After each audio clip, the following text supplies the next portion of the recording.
Paul, there are so many factors at play in this year's fall forecast.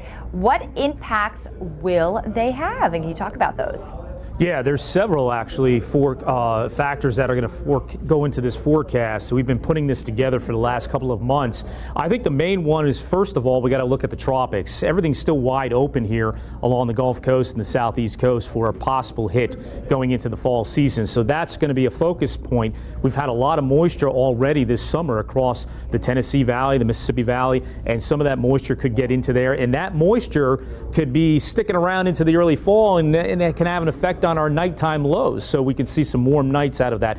Another big factor is the northern Pacific Ocean water temperature anomalies. I think there's going to be a very strong and active jet stream farther displaced to the north, which would bring more moisture into Canada and the Northwest, keeping things drier for much of the western part of the United States, so you can see warmer than average temperatures as well. I think that's going to be a big factor. And then the dip. How big is the dip as you get farther east to when the cool downs will come that we normally see in the fall season? All right, so the map that you're seeing on your screen now is representing our transition to fall. Of course, you know, meteorological fall begins in September 1st, and then, you know, the actual start of the season later. But what can you tell us when it comes to the weather feeling a bit more like fall?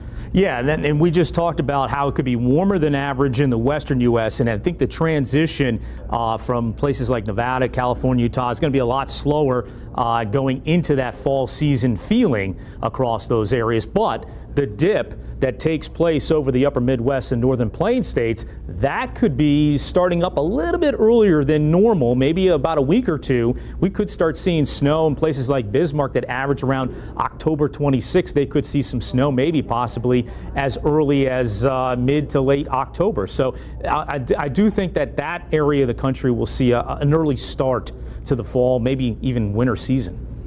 It's crazy we talk about snow. We'll break that down a little bit more, but let's talk about temperatures. I think a lot of us, you know, when it goes back to school or even thinking Halloween, there's been some times that we've had very warm, other times there's been snow. Yeah, here you look at this map, and again, more of the focus of the warmth is in the western U.S. If you look back at last year, we tied 2016 for the warmest fall season on record. Most of the country should be above average coming up here, but these ups and downs will keep you at bay here, maybe in Chicago, Minneapolis. The front side's warmer probably than the back side in this area. And the eastern U.S., we're seeing some drier conditions across eastern Canada and the Northeast. I think that will have an impact on your temperatures, especially going to September. It could be a warm and at times humid periods expected across New England and parts of the Mid-Atlantic.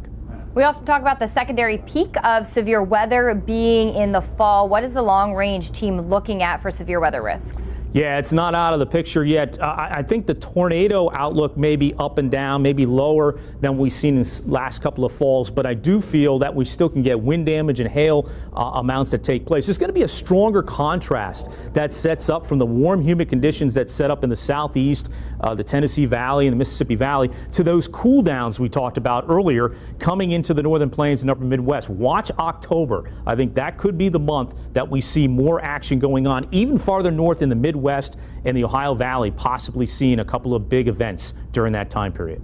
That's helpful updates for people. And I think when we look back of this summer, the word everyone's going to remember is flooding. Yeah. So important to focus on what spots could be in the risk zone for flooding this fall season. Yeah, and you go into the fall season because of what we've seen so far in the summer and the late spring. There's areas that are just vulnerable, okay? It's not going to take much to cause flooding. And that area is like the Tennessee Valley, the Central Appalachians, and even along the Gulf Coast being enhanced by any tropical activity that could come into this region. We're still watching here in August that's getting a little busy, right? You just talked about that a little while ago. We could see enhanced flooding precipitation across the Gulf Coast and the Southeast as well. And Paul, let's end on a positive note. Although I'm not a snow lover, I'm speaking for everybody else who is. Who could see some of the first snow this fall season? Well, I'm looking, you know, it's always the mountains of the Northwest, the interior Northwest. Yes, they see it a little bit earlier, late September, early October. That's about normal, though, okay? That's about average.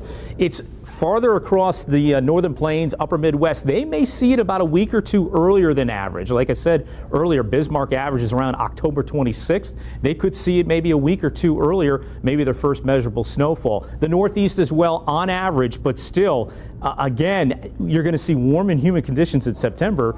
And then you go to this transition in the last part of the fall season, it's a big flip. And I think that's what we're going to see is a big transition in the Northeast coming up this fall.